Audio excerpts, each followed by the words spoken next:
먼저 우리 오늘은 오카노 목사님 다락방 교재 1과 다윗 1과 기름 부음을 받은 다윗이라는 제목을 가지고 사무엘상 16장 1절부터 13절까지 말씀을 좀 살펴봤으면 좋겠습니다.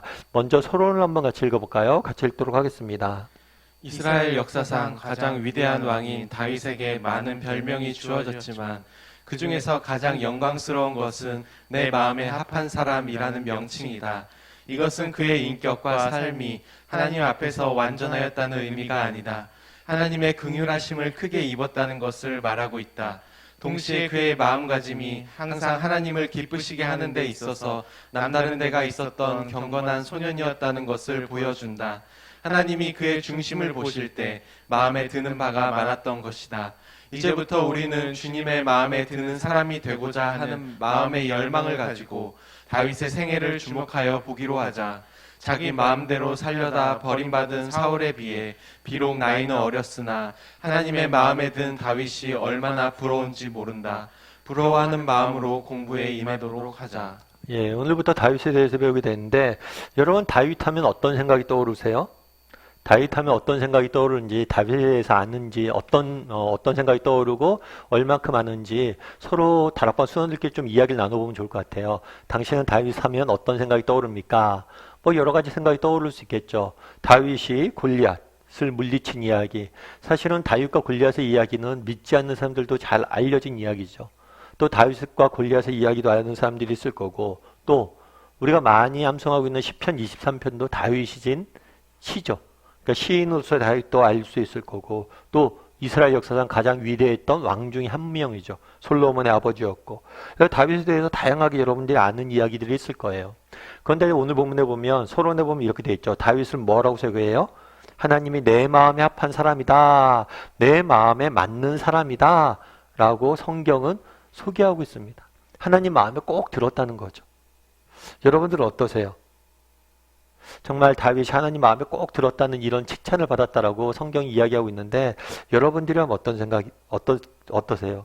하나님께서 여러분에게 당신은 내 마음에 꼭 맞는 사람입니다 라고 이야기한다면 여러분은 어떤 생각이 들까요? 정말 이것만큼 기쁘고 감격스러운 것이 어디 있겠어요? 이 땅에서 가장 위대한 왕이었다. 뭐 그것도 좋죠. 정말 뛰어난 시인이었다. 많은 사람이 존경을 받았다. 사랑받았다. 그것도 좋죠. 근데 정말 우리가 받아야 될 칭찬, 사랑은 누구예요? 하나님에게서죠.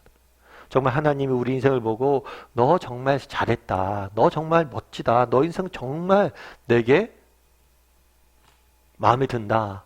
이런 이야기를 들으면 여러분들은 어떻겠어요? 정말 그것만큼 멋진 인생은 없겠죠. 여러분들 이런 인생을, 다윗이 이런 칭찬을 들었는데 오늘 문제 본문에 보면 뭐라고 되어 있냐면 부러운지 모르겠다라고 되어 있는데 여러분 부러우세요? 여러분 한번 다락방 수동들끼리 나눠보세요. 마음에 맞는 사람의 칭찬을 받았는데 당신은 부러우세요? 정말 부러움을 갖고 시작하자고 그랬는데 우리 안에 부러움이 안 생기면 안 될 거 아니에요. 여러분 한번 부러운지 한번 돌아볼 필요가 있겠죠. 여러분 가끔 TV 보다 보면 요즘은 건강에 대해서 TV 프로그램들이 많습니다.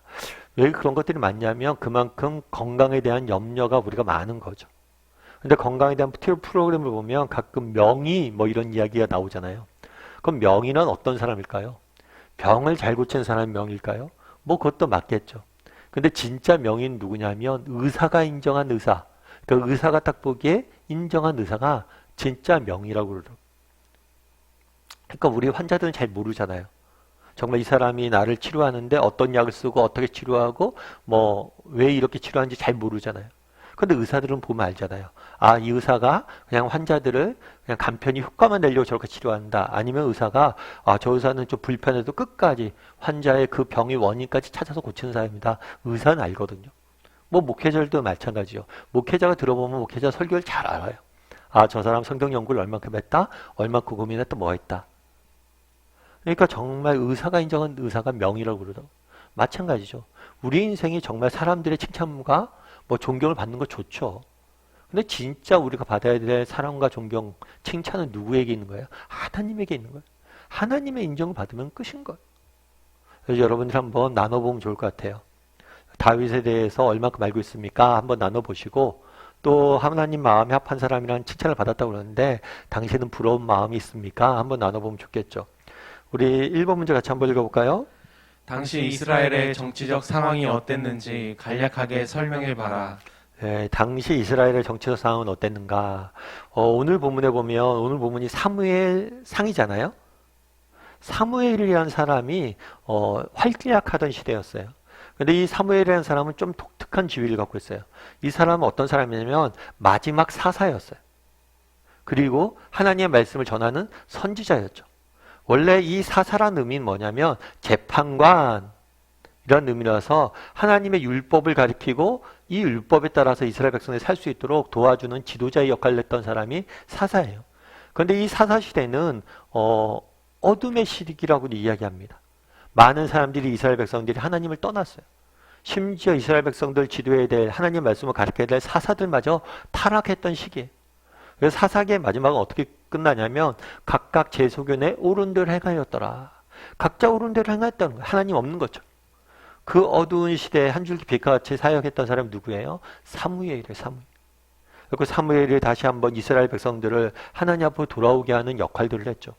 그런데 이스라엘 백성들이 누굴 요구했냐면 왕을 요구했어요. 우리도 이방 민족들처럼 왕을 좀 세웠으면 좋겠다. 그랬을 때 사무엘이 마음이 상합니다. 왜냐하면 자기가 이스라엘 백성들을 말씀으로 잘 가르치고 있는데 자기 대신에 왕을 세워달라는 거죠. 그랬을 때 하나님이 사무엘에게 말합니다. 사무엘아, 낙심하지 마라. 사람들이 널 버린 게 아니라 나를 버린 거다. 이스라엘의 왕은 이미 있었죠. 하나님이 계시잖아요. 그런데 뭘 원한 거예요? 인간 왕을 원한 거예요. 하나님이 그냥 인간 왕을 세워주라고 이야기를 해요. 그리고 경고하죠. 너희가 세운 왕으로 인해서 너희가 핍박받게 될 거라고. 그러면서 하나님이 허락하셨습니다. 왕을. 그런 다음에 처음 세운 왕이 누구냐면 사울이었어. 사울. 그런데 이 사울이 처음엔 겸손하게 하나님 앞에서 정직하게 순전한 마음으로 활동을 합니다.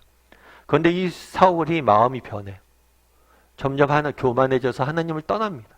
그래서 이 사울의 시대가 저물고 새로운 왕인 다윗이 이렇게 새롭게 떠오르는 그런 교체기, 왕권 교체기가 오늘 이제 본문, 오늘부터 시작되는 본문의 배경이 되는 거예요.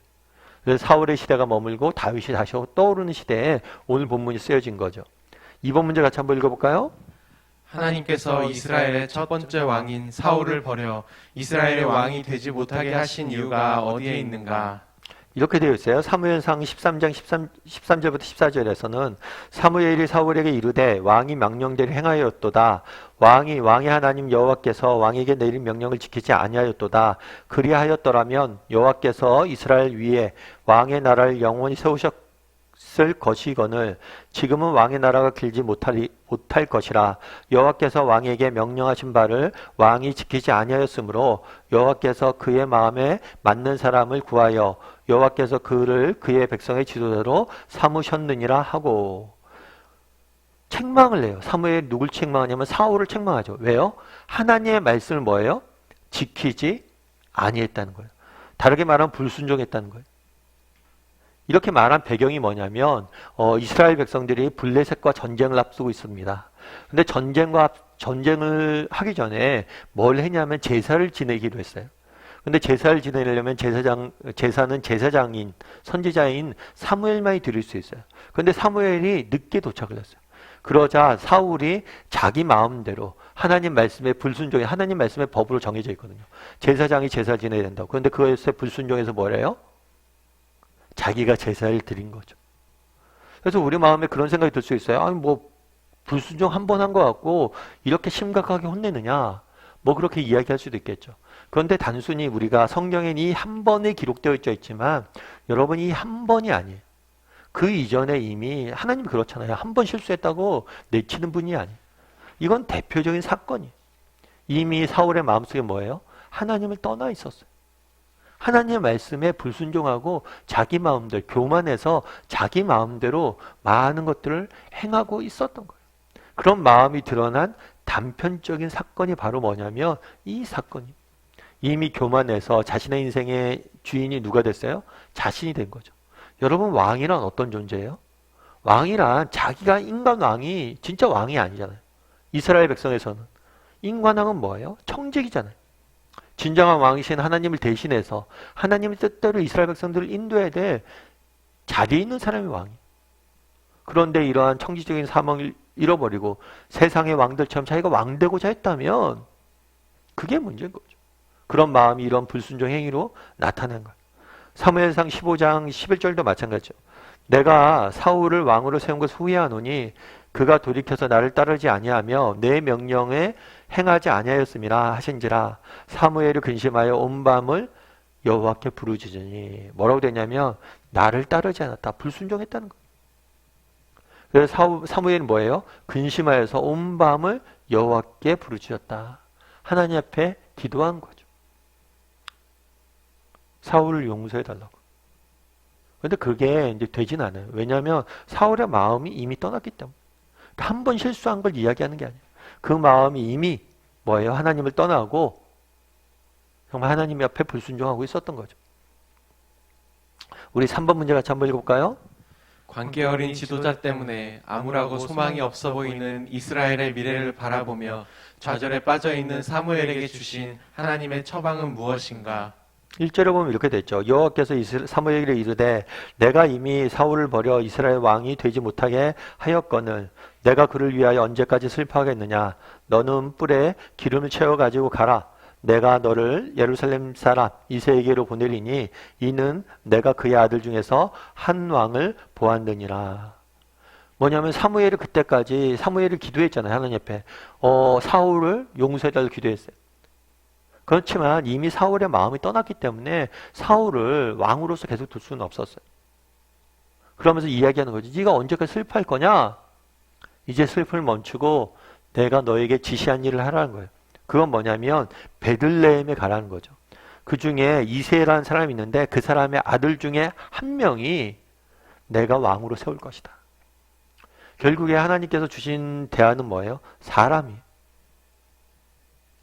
정말 또 다른 한 사람을 준비하신 거예요. 그 어두운 시대를 밝힐, 마치 사무엘이 사사 그 어두운 시대를 밝혔던 것처럼 또 지금의 어두운 이 시대를 밝힐 한 사람을 준비시켰어요. 그래서 늘 하나님은 뭐예요? 사람을 준비시키시고 사람을 통해서 일하시는 거예요. 그게 하나님의 성경 나오는 방식이에요. 그래서 우리도 정말 이 하나님이 준비하시는, 하나님이 원하시는 한 사람이 되어야 돼요. 그럼 하나님이 하나님의 때 우리를 통해서 반드시 일할 거예요. 결국에 문제는 뭐냐면 사람이 없는 게 문제예요. 정말 오늘날 교회가 많이 문제가 있다. 한국 교회가 문제가 있다. 이렇게 이야기하죠. 그런데 이 문제의 원인은 우리가 건물이 없어서 시스템이 안 거쳐져서 이런 거 아니에요. 사람이 없기 때문에. 준비된 한 사람이 없기 때문에. 준비된 한 사람만 있다면 그 사람을 통해서 하나님 일하실 거예요. 4번 문제 같이 한번 읽어볼까요? 국가의 지도자가 잘못하는 것을 보고 하나님 앞에서 울며 그를 위해 기도해 본 일이 있는가? 예, 국가의 지도자를 위해서 기도해 본 적이 있는가? 여러분, 우리가 국가의 지도자를 위해서 기도해야 됩니다. 왜냐하면 사단이 제일 많이 공격하는 대상은 누구냐면 지도자예요, 지도자.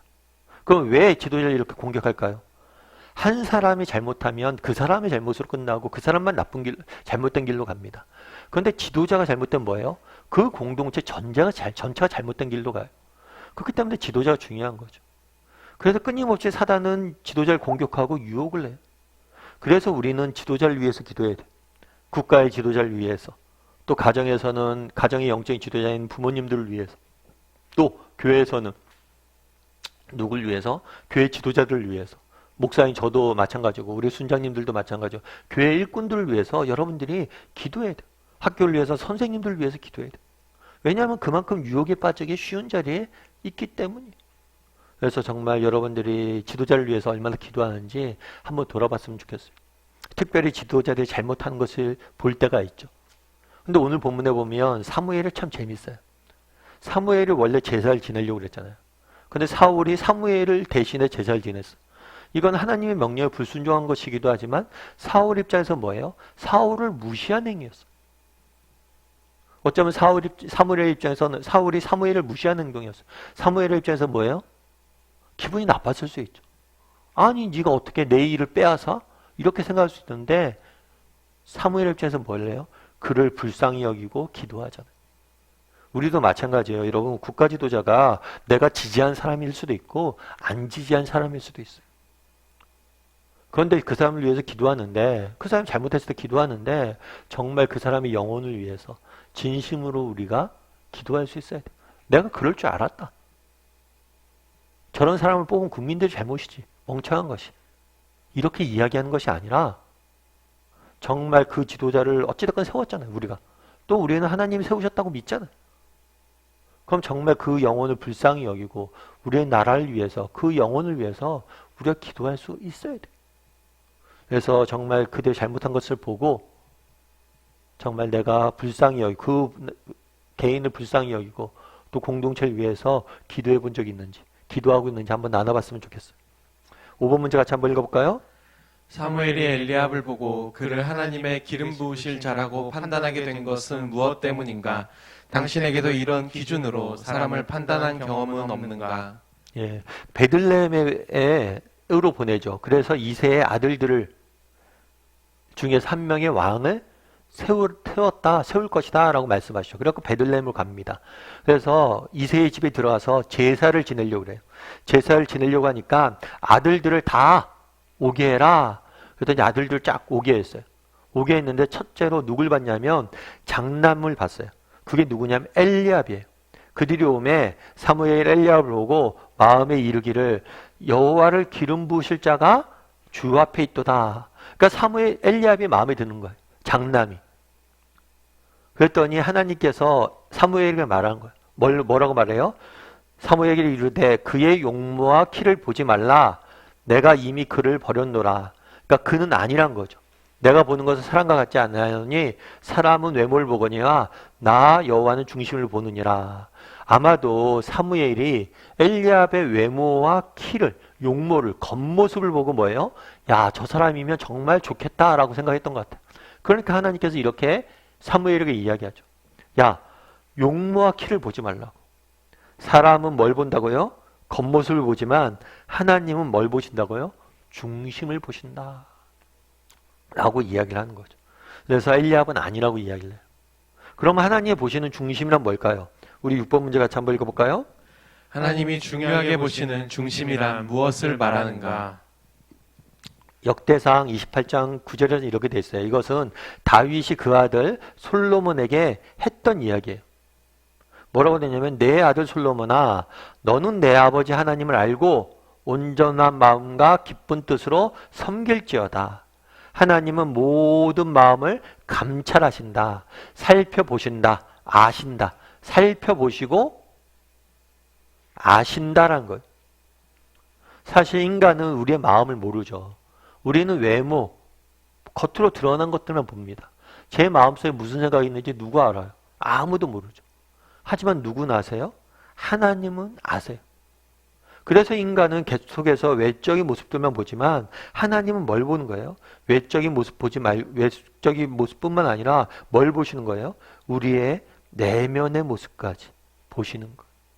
우리가 어떤 마음으로 어떤 동기로 이런 것들을 섬기느냐 이걸 보신다는 거죠. 여러분들은 어떠세요? 하나님이 우리의 내면을 감찰하신다. 내 마음을 살펴보신다. 이 사실에서 무엇을 느끼세요? 이 사실에서 목사님 너무 두렵네요. 뭐 이럴 수도 있겠죠. 제 속마음이 뭐 이렇게 막 이렇게 더러운 게 많은데 그걸 다 하나님이 아신다니까 너무 두려운 마음이 듭니다. 이렇게 이야기할 수도 있겠죠. 맞죠? 여러분 한번 나눠보세요. 하나님이 내 마음을 아신다는 것에 무엇을 느끼는가? 그런데 이런 것들이 우리에게 두려움을 주기도 하지만 정말 우리에게 정말 위로도 주지 않아요? 예수님께서 이 땅에 오셨을 때 그런 이야기를 하십니다. 과부의 두렙돈을 칭찬하신 적 있어요. 헌금을 하는데 어떤 과부가 두렙돈을 냈어요. 두렙돈은 굉장히 적은 돈이에요. 이 적은 돈을 냈는데도 불구하고 칭찬하세요. 왜 칭찬하셨을까요? 이 과부가 어떤 형편, 어떤 상황 속에서 헌금했는지 아시기 때문에. 객관적으로 세상적인 기준으로 봤을 때 굉장히 작은 액수를 헌금했다고 생각할 수 있죠. 하지만 하나님께서는 그 형편과 그 상황을 아시고 저 사람이 가장 큰 것을 헌금했다라고 칭찬하신다. 이런 거 생각하면 우리도 얼마나 마음이 정말 위로가 돼요. 우리 마음은 아시잖아요. 우리의 형편을 아셔. 내가 얼마나 어려운 형편에 있는지, 얼마나 정말 힘든 상황에 있는지, 그런 상황에 있으면서도 하나님 섬기려고 하는 마음을 하나님이 누구보다도 잘 아시는 거죠. 예전에 오카노 목사님께서 자주 이런 말씀하셨어요.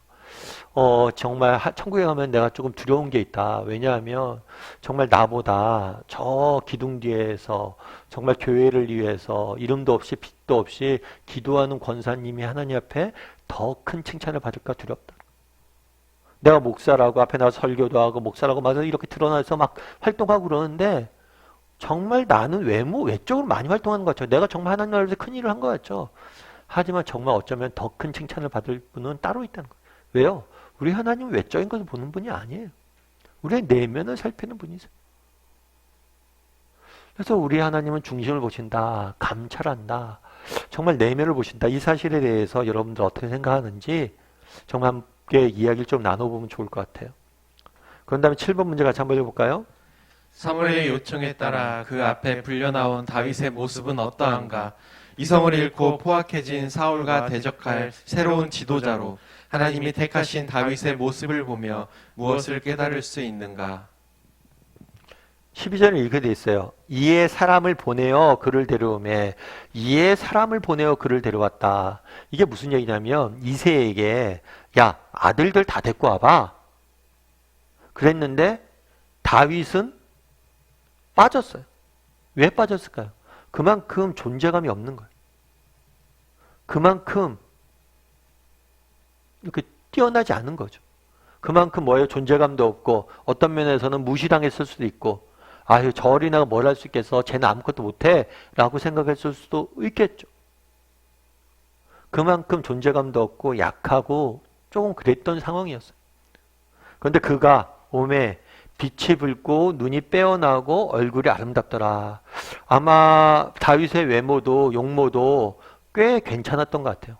물론 엘리압이나 뭐 사울과 같지는 않았겠죠.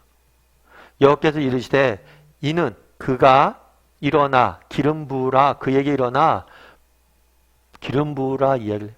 다윗이 들어오자 그에게 기름 부으라고 사무엘에게 말씀하신 거죠. 고린도서 1장 27절에는 뭐라고 되어 있습니까?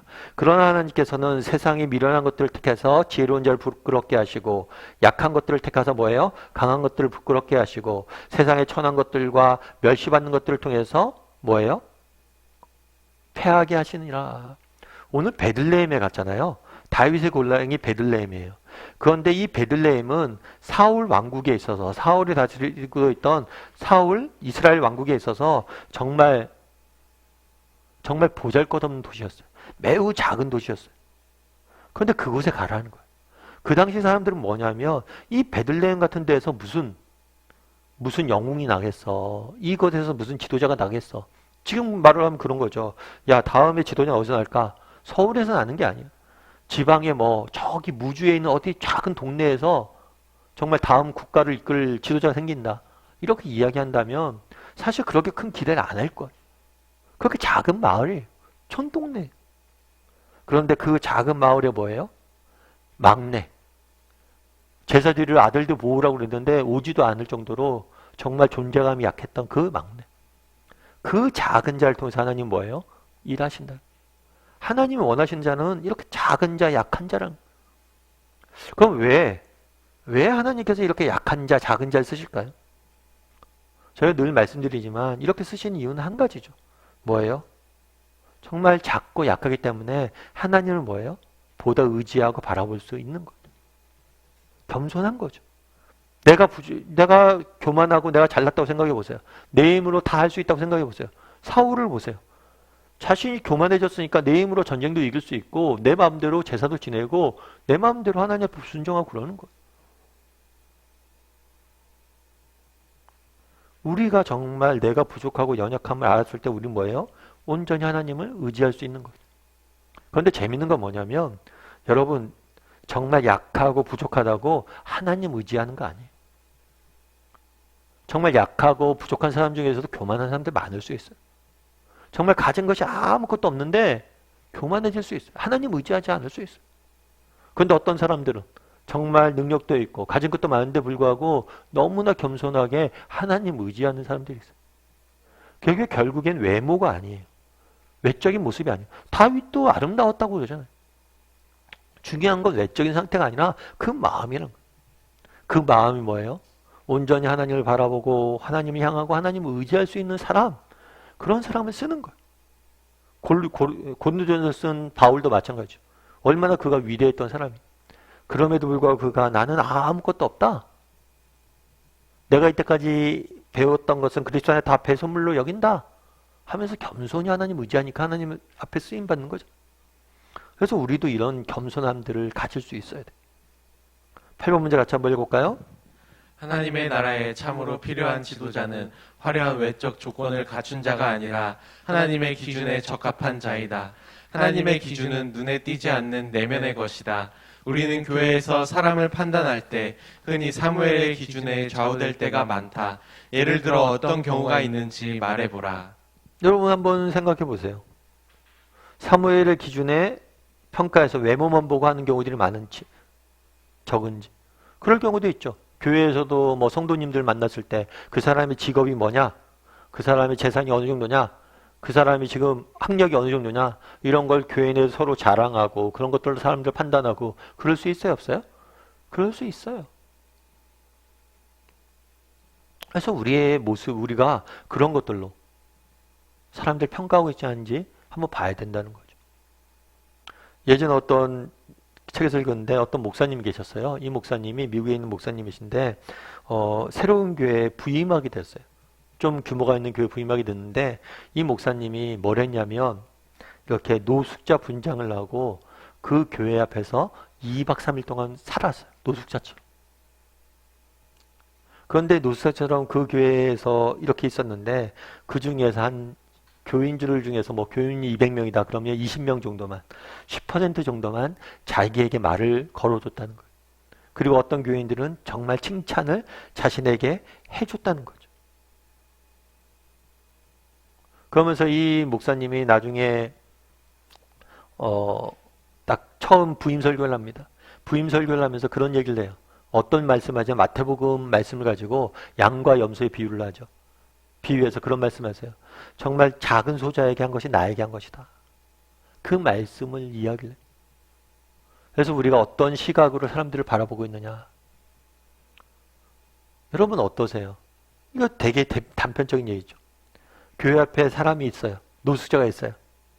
근데 이 사람이 담임 목사라고 하면 사람들이 담임 목사님이 교회 앞에 서 있다고 생각해보세요. 부임할. 그럼 사람들이 다 아는 척이겠죠. 그런데 노숙자의 모습을 하고 자기가 서 있으니까 아는 척하는 사람이 그렇게 많지 않다는 거예요. 그만큼 우리는 뭘로 판단하는 거예요? 외적인 모습들로 판단하는 거예요. 뭐 아주 극단적인 얘기는 하겠죠. 그런데 우리가 정말 한번 돌아볼 필요가 있어요. 다른 사람들이 이런 외적인 모습으로 판단하고 있는가? 아니면 정말 우리가 그 사람의 내면을 더 소중히 여기는가? 이 사람이 얼마나 정직히 하나님을 섬기려고 하는가? 어떤 마음을, 어떤 믿음의 사람인가? 정말 어떤 마음을 하나님을 섬기려고 하는지 그 마음, 중심을 보고자 노력하는 사람인지 한번 돌아볼 필요가 있겠죠. 또한 우리 자신도 마찬가지. 여러분 우리 자신이나 우리 자녀들을 판단할 때 어떤 기준으로 판단하냐는 거. 정말 세상에 말하는 외적 기준으로 우리 인생을 판단하고 그러지 않냐는 거. 그래서 가끔 뭐 그런 이야기 하죠. 요즘 우리 애들 어때요? 그러면 목사님 요즘 너무 공부 안 해서 걱정이에요. 이렇게 이야기하고. 어쩌면 세상이 말하는 공부, 학력 이런 것들로 우리 자녀들의 인생을 판단하고 있지 않은지. 우리도 내 자신의 인생을 그렇게 판단하고 있진 않은지. 그래서 요즘 젊은이들이 많이 말하는 게 뭐예요? 이생망. 세상적인 기준으로 봤을 때 우리 인생 망했다. 이렇게 이야기하는 거죠. 그래서 나도 세상적인 기준으로 내 자신의 인생을, 다른 사람의 인생을 바라보고 있지 않은지 한번 돌아볼 필요가 있다는 거예요. 9번 문제 같이 한번 읽어볼까요? 하나님이 사람을 보시는 기준에 따라 우리도 사람을 보려면 어떻게 해야 할까? 고린도후서 5장엔 이렇게 됐어요. 그런즉 누구든지 그리스도 안에 있으면 새로운 피조물이다. 이전 것은 지나갔으니 새 것이 되었도다. 이전 것은 지나갔으니. 그러니까 세상의 시각, 세상의 시선으로 사람을 바라봐서는 안 돼요. 그럼 뭘 바라봐야 돼요? 그리스도 안에서 하나님의 시선으로, 하나님의 시각으로 우리를 바라볼 수 있어야 된다. 우리의 삶을, 정말 각자의 서로의 삶을 우리가 바라볼 수 있어야 된다는 거예요. 그럼 여러분 정말 하나님의 시선으로 바라보고 있어요? 성경은 이야기하잖아요. 너희는 거룩한 백성이요, 왕같은 제사장이요, 하나님의 소유요. 내가 선한 일을 위해서 너희를 지음받았다. 너희는 하나님의 작품이고 너희를 위해서 내가 선한 계획을 갖고 있고 정말 너희는 누구보다도 사랑스럽고 존귀한 존재들이다 라고 하나님은 이렇게 우리를 바라보죠. 그럼 우리는 얼마나 하나님의 시선으로 바라보냐는 거예요. 하나님 앞에서 내가 어떤 존재냐는 거예요. 그걸 한번 우리가 돌아볼 필요가 있죠. 내가 하나님 앞에서 어떤 존재? 여러분들 하나님 앞에서 어떤 존재? 여러분 우리는 하나님 앞에서 어떤 존재냐? 우리는 하나님 앞에서 정말 존귀한 존재이고 정말 하나님이 자기 아들 내어주게 소중히 여긴 존재이잖아.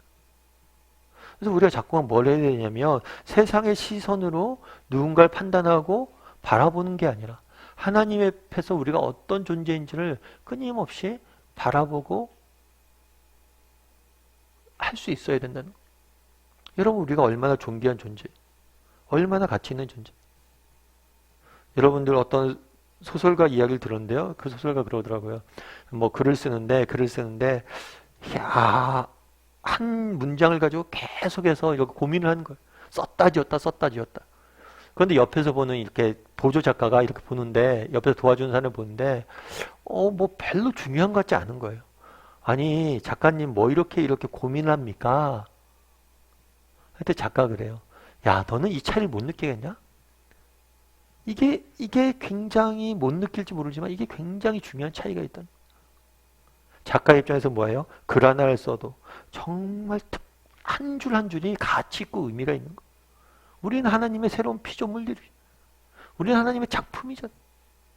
정말 하나님께서 얼마나 우리를 소중히 여겨서 우리를 지으셨냐는 거. 여러분 한번 그래서 하나님의 시각으로 바라보는 습관들을 하세요. 내가 하나님 앞에서 어떤 존재인지, 내가 하나님 앞에서 어떤 존재인지 이것들 계속해서 돌아보는 습관들을 해볼 필요가 있죠. 그래서 여러분들도 한번 돌아봐야 돼요. 한번 나눠보세요. 정말 우리 수도원들과 함께 정말 세상의 시선으로만 사람 바라보는 사람이 아닌지 하나님의 시각으로 바라보려고 노력하는 사람인지 한번 나눠볼 필요가 있겠죠. 우리 10번 문제 같이 한번 읽어볼까요? 13절에 이르러 비로소 다윗의 이름이 처음 나타난다. 그의 이름은 사랑스러운이라는 의미를 갖고 있다. 이름을 보아서는 일국의 지도자로 주목할 만한 인물이 못 되는 것처럼 보인다. 그러나 하나님은 그를 왕으로 세우셨다.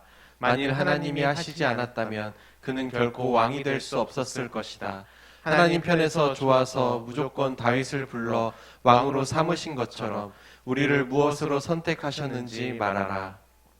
에베소 1장 5절은 이렇게 됐죠. 그의 기쁘신 뜻대로 예상하사 예수 그리스도로 말미암아 아들들이 되게 하셨다. 자녀가 되었다.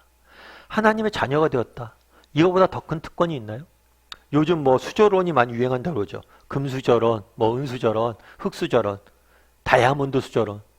뭐 이 수저론이 나쁜 사회 풍조를 나쁜 사회 풍조를 반영한 거예요.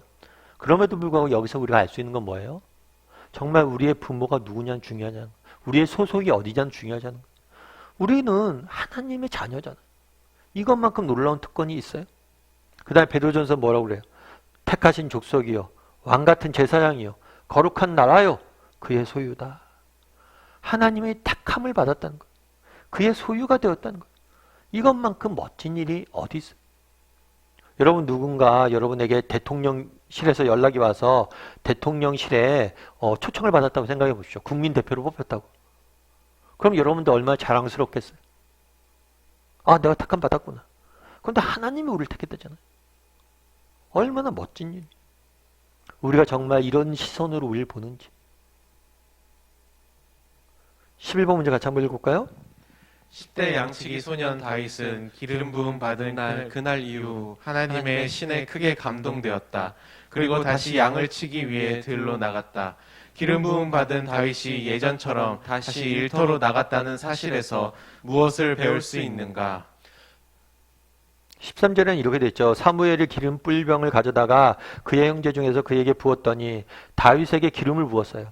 그런 다음에 되게 재밌는 건 뭐냐. 그날 이후로 여호와의 영이 다윗이 여호와의 영에게 크게 감동됐다. 성령 충만해진 거죠.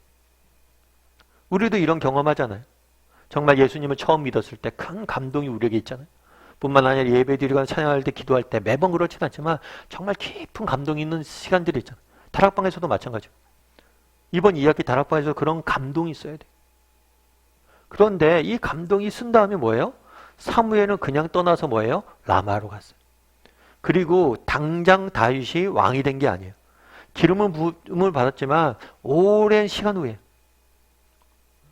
후에 왕이 돼요. 왜? 왜 당장 왕을 세우지 않았어요? 다윗도 뭘 해야 되냐면 연단을 받아야 돼요. 다윗도 다듬어져야 돼요. 훈련 받아야 돼요. 바로 왕이 될 수 없어요. 왕이 되기 위해서 준비가 되어져요. 뿐만 아니라 사울도 정말 하나님께서 사울을 버리셨다고 표현했지만 그가 잘못했지만 끝까지 그에게 시간을 준 거예요. 회개하고 돌아올 시간. 그런데 사울은 결국에 끝내 저기 하지 않았죠. 그리고 스스로 망하게 됩니다. 나중에 결국에. 다윗이 사울의 자리를 억지로 빼앗지 않아요. 사울이 전쟁에 나서 죽고 스스로 망하게 돼요. 그 스스로 망할 때까지 기다린 거죠. 하나님의 때. 그러면 우리가 그런 의문이 들 수 있죠. 그럼 왜 이렇게 어렸을 때 일찍 기름을 부었죠? 라는 의문이 들 수 있어요. 그거는 뭐냐면 소망을 주기 위해서. 나중에 살펴보겠지만 다윗이 이후에 많은 연단을 받습니다. 수많은 고난과 환난과 역경이 있어요. 그런데 그것에 소망을 주기 위해서. 이 모든 것이 의미가 없지 않다는 거예요. 네가 앞으로 너에 대해서 내가 계획을 갖고 있고 내가 너를 통해서 일할 것이고 너를 통해서 이루어갈 일이 있다. 이것들에 대한 소망을 갖게 해야 되는 거예요. 당시 다윗의 상황을 보세요. 그냥 평범한 양치기 10대 소년이에요. 그런데 그에게 정말 세상적으로 보면 네가 아무 보잘것 없지만 내가 너를 위한 계획이 있다라는 거예요. 우리도 마찬가지예요. 우리도 정말 힘들고 어려운 순간들이 있어요. 그럼에도 불구하고 우리도 동일하게 뭘 해야 돼요? 하나님은 우리를 향한 계획이 있다는 걸 믿어야 돼요. 앞서 뭐라고 그랬어요? 너희는 내 자녀라고 그랬잖아요. 정말 하나님께서 우리 자녀를 택해 주셨는데 여러분 자녀에 대해서 꿈이 없는 사람이 있나요? 제가 요즘 어떤 유치원에서 이렇게 동영상을 봤어요. 졸업식 때, 유치원 졸업식 때. 요즘은 유치원 졸업식도 대학교 예전 우리 졸업식처럼 화려하게 하더라고요. 유치원 졸업식에서 유치원 아이가 얘기하는 거예요. 저는 졸업해서 저는 나중에 미국에 있는 어느 공대에서 뭘 할 겁니다. 참 유치원애가 꿈도 크다 이런 생각이 드는데 무슨 MIT 공대에서 뭘 하겠다 이런 얘기를 하는 거예요. 그런데 그게 아이가 알아서 했겠어요. 부모가 그렇게 가르친 거죠. 다르게 얘기하면 우리 부모 아이들 태어나면 어떻게 돼요? 말 한마디만 해도 뭐예요? 야, 저희 아이들이 천재인 줄 알았어요. 야, 우리 애가 이렇게 말도 하고. 그렇잖아요. 부모가 자녀에 대해서 갖고 있는 기대가 얼마나 커요. 우리 하나님도 마찬가지라는 거예요. 근데 우리는 자꾸만 그것들이 지금 당시 다윗의 입장에 지금 그런 소망이 희미해 보여요. 계획이 희미해 보여요. 그러니까 안 보이는 것처럼 보일 수 있어요. 하지만 그렇지 않다는 거예요. 확신을 갖고 네가 믿음의 길을 걸어가라고 이야기하는 거죠. 우리는 어떤가? 우리에게도 이러한 하나님이 우리를 향한 계획이 있다는 것에 대한 소망이 있는 사람인지 한번 점검해 볼 필요가 있어요. 우리 시편 문제 같이 한번 읽어볼까요? 하나님의 방법은 사람이다. 그래서 하나님은 자신의 마음에 꼭 드는 사람을 찾고 계신다. 오늘날 우리가 살고 있는 세상도 사울의 시대에 못지않게 정치적으로나 도덕적으로 심지어 종교적으로 타락하고 있다. 매우 어둡고 암울한 현실이다. 기성세대는 사울처럼 하나님이 기대를 하시지 않는 버림받은 세대인지 모른다. 이럴 때 하나님이 어린 다윗을 소망을 가지고 준비하시듯 우리 자녀들을 준비시키고 계신다는 생각지 않는가? 그렇다면 우리들이 해야 할 책임이 무엇이라고 생각하는지 한 가지씩 말하고 그것을 실천에 옮기기 위한 구체적인 결심을 하자. 예, 각자 다락방별로 이 부분에서 이야기 나누고 같이 조금 한 가지씩 정해서 실천해 보면 좋을 것 같습니다.